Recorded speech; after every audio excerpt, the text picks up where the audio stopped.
Catherine. First question. Well, the only question. Do you play guitar or ukulele or piano?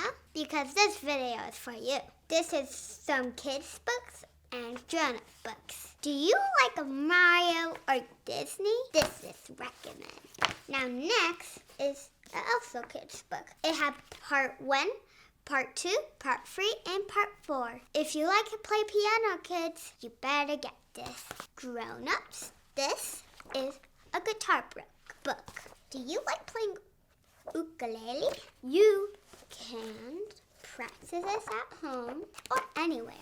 Now we have the free chord song. You can bring this like a trip because it's small and you can pack it in your bag. Now we have the last one. It's Christmas season, people. Start getting in Christmas stuff. If you get this and practice maybe on Christmas or Christmas Eve or before that, you can show that to your family or your friends, and they are gonna be amazed. That's all the books. Bye now.